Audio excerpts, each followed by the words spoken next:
Na hát sziasztok! Ez a magyarázó videó, vagy nem tudom minek nevezzem, a kockás, bűvös kockás videóhoz. Én azt gondolom, hogy sokkal több tanulságot le lehet ebből vonni, mint sem az ember hirtelen gondolná. Ebből a kis játékból, ebből a kis nem is tudom minek nevezzem, mert ugye alapvetően nem játék volt ez. De sokkal több tanulságot le lehet vonni, mint elsőre gondolná az ember, ha csak felszínesen átgondolja is, akár, vagy csak így első pillantásra, és nem is nagyon gondolkodik el rajta.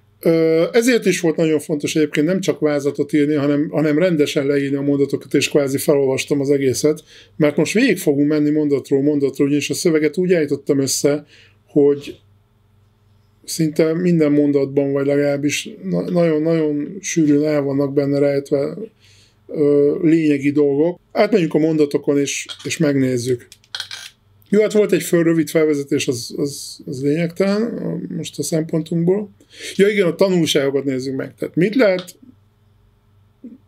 tanulni, mik azok a tanulságok, tehát ebből a videóból, mik azok a tanulságok, közben sikerült ám visszarakni, szóval csak mondom. Úgyhogy hogy mik azok a tanulságok, hogy amiket érdemes levonni. A játszó nem történet, ez egy kis figyelemfelhívás akart lenni, egy kis buzdítás, az emberek szeretnek játszani. Meg talán kevésbé tűnik úgy budjutának ez az egész történet. Jó, itt ugye kértem az elején azt, hogy elmondtam a nagyjából a dolgokat, hogy kérdéseim lesznek, válaszolj magadban. A játékszabály az volt, hogy a világból csak 2 dolgot ismersz. Nagyon fontos volt ez a játékszabály azért, mert az életben is így vagyunk. Tehát általában van az életnek egy olyan szekciója, amire koncentrálunk, és úgy éljük az életünket. Tehát be vagyunk mindig korlátozva. Mindig be vagyunk korlátozva.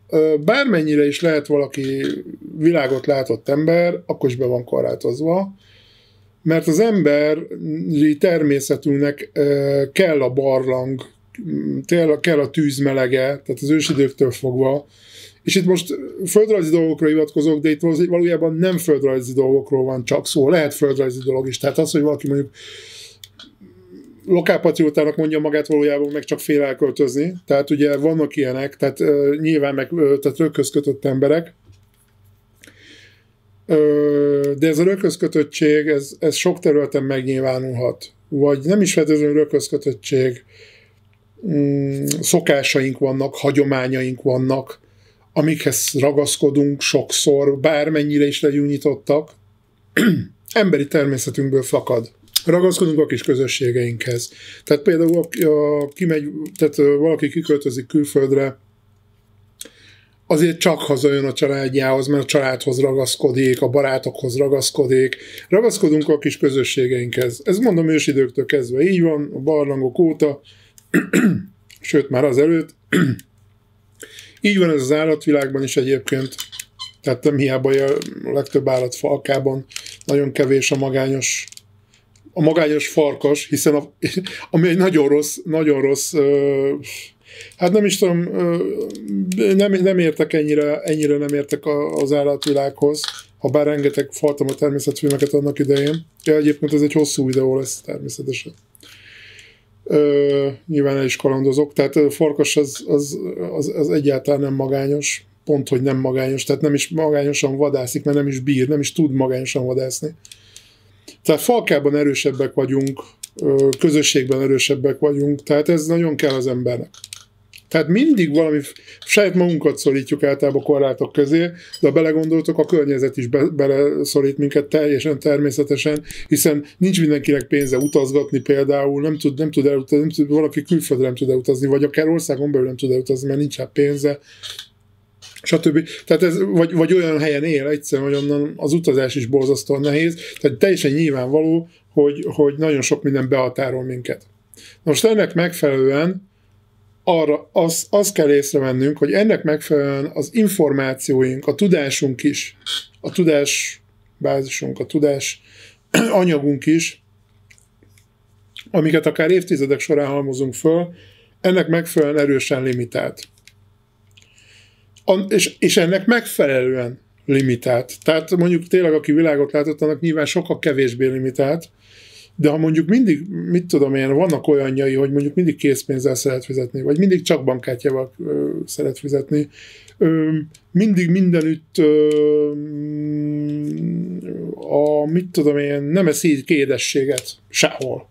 Vannak tehát mindenképpen vannak dolgok, amik behatárolnak, vagy mit tudom én, ugyanabban az 5 ruhába jár, mert őt pont nem érdekli az öltözködés, vagy tök minden milyen okból, de egész egyszerűen behatárolja. Vagy ha mondjuk olyan helyen van külföldön, mondjuk Ázsiában, nem biztos, hogy kap olyan ruhadarabokat, amiket egyébként szeretne oldani, vagy amiket megszokott, vagy nem tudom, tehát mindig vannak megszokott dolgaink, azokat a kajákat szeretjük, tehát oké, hogy kipróbálunk más kaját is, de hát basszus, minden nap nem ehetünk más kaját, tehát igazából azért van, amit mondjuk nagyon szeret az ember, akkor azt teszik. Tehát mindegy, hogy hol van a világban, igyekszik azt tenni, ha lehet, ha hozzáfér. Szóval vannak ezek a korlátok. Úgyhogy gyakorlatilag ez tulajdonképpen ezt is modellezi le, hogy ezek a korlátok, ezek eleve predesztinálnak arra, hogy aztán majd életed során csak egy bizonyos információ, bizonyos mennyiségű és minőségű információhoz fogsz hozzájutni. Lehet kevesebb, több, mindegy. Tehát most ezt modelleztük le, hogy gyakorlatilag színeket és formákat, alakzatokat ismersz a világból. Mindent nem ismerhetsz. Ez egyszerűen fizikai képtelenség. Mármint, majd mindjárt beszélünk róla, hogy hogyan, tehát hogy valós formájában. És ugye itt jön képbe a média, itt jön képbe az internet, hogy vajon az azon érkező információk. Ugye először feltettem a kérdést, megmutattam a zöld négyzetet, ugye hát igyekezve, hogy csak azt lássátok. Jó, nyilvánvalóan mindenki tudta, hogy ez micsoda, de ugye ha játszottál, és leredukáltad magadban az összes tudásanyagot, oda, hogy színek és formák, akkor neked itt egy zöld négyzetet kellett látni. Fontos volt az, hogy rögtön kizárjam a játékból azokat, akik azt mondták, hogy ez más, mint egy zöld négyzet. Miért zártam ki a játékból őket? Ha már itt az elején elkezdtek okoskodni, idézőjelbe téve, elkezdtek okoskodni, hogy hát ez egy bűvös kocka, hát meg Rubikerről, meg mindentől, elkezdték rögtön az elején, mikor még csak a nézetet mutattam. Akkor feltételezhető, hogy a későbbiekben ők már eleve, hogy is mondjam csak, mert rögtön az elején számukra értelmét vesztette ez az egész, illetve átlátták a tervemet. Tehát átlátták a tervemet, hogy én ebből csak ennyit mutassak meg nektek, és megvilágíthatták volna nektek azt, akár, hogyha mondjuk most ott például mondjuk egy család néz ezt a videót, és egy légtérben vagytok akár, vagy valamilyen módon tudtok kommunikálni, megvilágíthatják nektek azt, hogy ez nem zöld nézet, ne higgyél már ennek a baromnak, ez egy kocka, meg elmondják azokat az infokat, amiket én a végén elmondtam. Tehát már rögtön az elején ezek az emberek keresztbe tudtak volna nekem tenni. Nekem, aki hatalommal bírok afelett, hogy ti csak annyit lássatok a dologból, amit én szeretnék.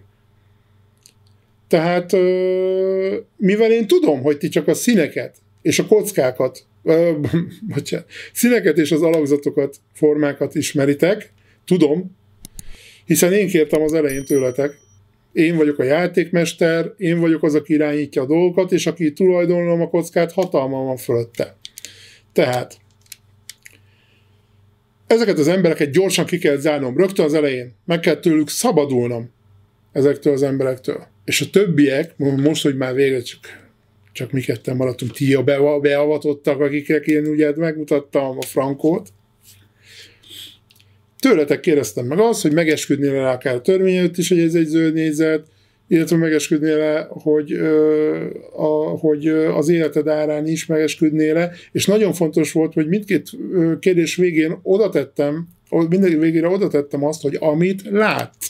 Borzasztóan fontos. Mert itt egyesek már elkezdhettek volna morfondoriozni azon, hogy hát azért nem esküdnék meg rá, hogy ez zöld négyzet, hát én azt látom. Tehát ezért kellett azt megkérdeznem, hogy az biztos, hogy zöld nézete, tehát hogy esküdnél rá, életed árán törvény, stb. Amit látsz, ez borzasztóan fontos. Hiszen azt hisszük el, amit látunk általában. Itt mondtam először azt, hogy én tulajdonlom ezt a dolgot, és most megmutattam ezt neked, tehát én ezt tudom, hogy ez micsoda, el tudod-e fogadni, hogy én tudom a frankót, és meg is mondom neked a frankót, hiszen én vagyok mindenek tudója, az a kapcsolatos, ami a kezemben van, és mi másért csinálom ezt a videót, mint azért, hogy ezt elmutassam neked. Tök logikus, ugye? Tök logikus. Teljesen biztos, hogy e fölött, te láthatod, hát demonstrálom, hogy én hatalommal bírok felette, hiszen itt tartom, enyém, ugye állítom, hogy enyém, hát miért lenne enyém, egyébként nem az enyém, kölcsönkértem, ezt most csak lábjegyzet. Ugye itt az állításnak az volt a lényege, hogy elhitessen veled azt, vagy megértessen veled azt, hogy én minden hatalommal bírok e felett a dolog felett. És utána jött a következő állítás, hogy én azt mondom neked, hogy ami a kezem van, az egy rózsaszínű háromszög. El tudod ezt fogadni. Ugye azok után, hogy elmondtam, hogy ilyen hatalommal bírok e felett a dolog felett, az volt a kérdésem, hogy el tudod azt fogadni, hogy már pedig ez egy rózsaszínű háromszög. Tehát sokszor meg tud változni a véleményünk, aki hatalommal bír valami fölött, amit aztán nekünk mutat, így vagy úgy, televízión keresztül, interneten keresztül, mindegy. Hiába látjuk, amit látunk, sokszor ott van az orrunk előtt, de mégis, ha ő azt mondja, hogy az nem egy zöld nézet, az egy rózsaszínű háromszög, hát higgyél, mert nekem én jobban tudom. Hát ne viccelj, én vagyok a hatalom. És ami a nagyon fontos, hogy ha hiszünk neki, akkor ezt ilyen állítattal tesszük, hogy hát igen, hát ő a hatalom, hát igen. Hát már aki persze ezt csinálja. Hát igen, ő a hatalom, igen, persze, hát ő csak tudja, persze, hát akkor ez egy rózsaszínű háromszög. És ugye utána jött a kérdés, hogy megesküdnénk rá, akár törvény előtt is, akár az életek. Vannak, akik megesküdnének rá, nagyon sokan vannak. Akár a törvény előtt is, akár életük árán is, hogy ez bizony egy rózsaszínű háromszög. Ez az elszomorító, és még valami. Tehát annak ellenére, hogy zöld nézetet mutatnak nekünk ugyanaz a hatalom, és azt mondja, hogy ez egy rózsaszínű háromszög, nem azt mondjuk, hogy te egy hazug hatalom vagy akkor, hiszen te mondtad, hogy ez egy zöld nézet, vagy te akartad velünk elhitetni, te mutatod nekünk azt, hogy zöld nézet, és közben meg bort iszol és vizet prédikálsz, akkor te egy hazug hatalom vagy. Nem ezt mondjuk, hanem azt mondja, a legtöbb ember nem ezt mondja, hanem így. Jó, hát igen, akkor ez egy rózsaszín háromszög, bocsánat, én látom rosszul. Gondolkodjunk el ezen is. Jó, amikor megtörtént a két négyzet felmutatása, akkor ugye megint egy harmadik történet lépett be a dologba. Egyre inkább rá kellett volna jönnünk arra, hogy ez a hatalommal valami nem stimmel. Ezzel valami nem stimmel. Ez az ember hülyít minket. Hát ez most akkor hol rózsaszín háromszög? Az előbb zöld nézetet mutatott, azt mondta rózsaszín háromszög. Most mutatja ezt a zöld-fehér nézetet, négyszöget, mindegy. 2 dimenziót látsz, borzasztóan fontos, és én ezt kihasználom, hogy te csak 2 dimenziót látsz, hiszen a nagy lények szempontjából ugye még mindig tudom titkolni, mert oda csöpögtettem neked még egy kis részletet, na, örüljél, jó van, örüljél, de ugyanakkor erre a büdös életben nem fogsz rájönni, ha én nem mutatom meg neked. Ugye? Vagy, ha néhányan esetleg pedzik, és hogy na hát, ha ez ugye még mindig az van, hogy te nem két oldalt látsz. Tehát ettől függetlenül, hát ugye, ha ez, most tételezzük fel, hogy homogén, tehát nincsenek ezek a kis nézetek, de mondjuk vannak ezek a kis részletek, ezekből azért lehet rá következtetni, hogy ez két oldal, és lehet, hogy csak én látom rosszul, mert mondom, az alakzatokat egyébként ismered. A perspektívát nem. Ez is fontos. Tehát akkor lehet, hogy néhányan elgondolkodnának, hogy lehet, hogy van ennek több oldala ez a dolog, és lehet, hogy csak azért látom úgy, mert és akkor már elkezdene egy új dolgot felfedezni, a perspektívát. Így tanul az emberiség, így haladunk előre, gyerekek. Na, szóval az imént még azt hitted, hogy egy zöld nézet, lehet, hogy akár az életedben is megesküdtél, most mitől gondoltad meg magad?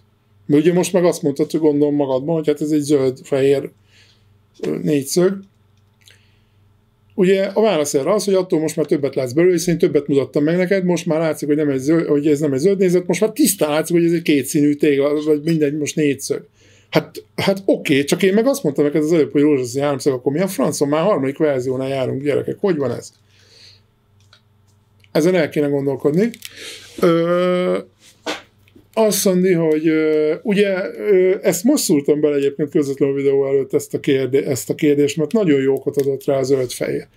Hogy milyen és direkt a megesküdés és az állatadálás megesküdés előtt kérdeztem meg pontosan, hogy milyen érzéseket vált ki belőled így ez a két szín együtt. Ugye a zöld-fehér, hát ez a Fradinak a színe, ugye férfiak, nők is ismerik ezt az összeállítást, ezt a színösszállítást, ugye hogy a zöld-fehér az sok szívet megdobogtat, illetve sokan megrühelik. Illetve sokan nagyon rühelik, ugye mondjuk az újpestiek, vagy akik az Újpestnek szurkolnak. És ennek megfelelően, mondjuk, aki nagyon szereti, itt akár rádöbbenhet arra is, és ugye utána jön a kérdés, hogy megesküdnél rá a törvény előtt is, vagy a kerületed árán is, hogy ez egy zöld-fehér négyszög, amit látsz, és nagyon sokan emiatt az érzelmi kitörés miatt, ez a pozitív érzelem miatt mondják erre az, hogy igen, ez egy zöld-fehér négyszög, mert annyira megérinti őket az zöld-fehér szín, hogy érzelmi alapokon döntenek. Érzelmi alapokon döntenek, és nem észérveken, nem is gondolkodnak el rajta. Nem gondolkodnak el rajta, hogy mekkorát hazudtam az imént, hogy az imént még csak ezt mutattam, és most meg már ezt, hogy mekkora egy szemét vagyok én, mint hatalom. Ezek nem gondolkodnak el, hanem most nekik nagyon tetszik a zöld-fehér. Ez a szint, ez körülbelül, hát nagyjából egy kiscsoportos óvodásnak a szintje. Ezen gondolkodjunk el. Ez egy kiscsoportos óvodás szintje, hogy ennyire érzelmi alapokon ítél, azért, mert az értelme még nem nyílt ki, ismeretei nincsenek a világról, és ezen a kiscsoportos óvodás szinten, konkrétan úgy szoktam mondani, hogy 6 éves szinten gondolkodnak, borzasztóan sokan. Borzasztó sok ember ezen a szinten van. Ezen, amit itt láttok.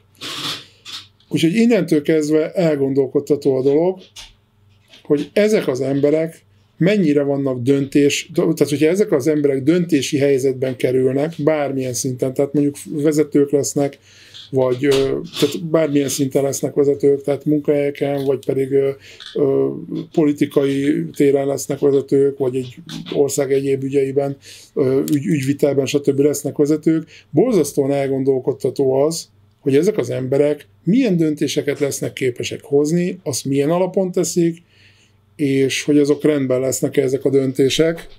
Lehet-e rájuk alapozni, meg lehet-e bízni bennük, stb.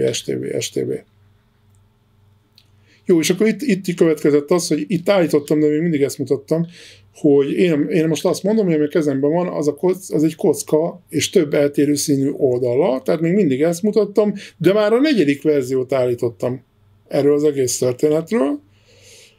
Már a 4. dolgot mondtam, na ez most történetesen már igaz volt, de én még mindig ezt mutattam ekkor nektek, tehát ez lényeges. És utána mutattam meg aztán, hogy na tessék, most már demonstrálom, na ugye, hogy ez egy kocka, ugye több színű oldal, de elkezdtem variálni, ugye egyre jobban bizonyítottam azt, hogy nekem rengeteg információm van erről, elkezdtem részleteket mondani, a legapróbb részleteket, hogy most ez mi volt második világháború, amik már egész messze vittek a kockától, de még olyat is tudtam, tehát fantasztikus tudásanyagomat bizonyítottam, és ezért aztán hitelesebbé váltam a szemedben, ugye? De nem szabad elfelejteni, hogy ugyanaz a hatalom voltam, aki az elején megvezetett téged több alkalommal is. 3 alkalommal, mielőtt a 4. alkalom lett volna. Úgyhogy ebből is érdemes levonni a következtetéseket. De egyébként ez nem csak hatalomról szól, hanem bárkiről, tehát nem feltétlenül tehát a hatalomnak minden szintjéről szól. Tehát ezt szeretném, és nem csak a hatalomról egyébként, de a hatalomnak minden szintjéről szól.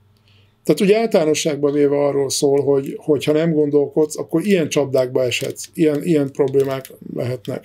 Fő tanulság, ami a legfontosabb tanulság az, hogy gondolkodj, mindent gondolj át, és ne higgy annak, amit látsz, ne higgy azonnal annak, amit hallasz, amit összeolvasol innen-onnan, mert ugye ilyen csatornákon keresztül Látod? Kétdimenziós csatornákon keresztül jön az információ. Kétdimenziós csatornákon keresztül jön az információ, és csak azt az oldalát mutatja meg neked, akinek az a kezében van, az a kétdimenziós csatorna, amit ő szeretne. Nem élsz ott, nem érzed az illatokat, nem érzed a szagokat, nem érzed a bombázást, ha épp arról, vagy olyan témáról van szó. Nem érzel semmit az egészből, csak ezt látod, amit neked megmutatnak. Amit neked meg akarnak mutatni, amiről azt akarják, hogy te csak annyiról tudjál. Csak azt látod. Ez borzasztóan fontos.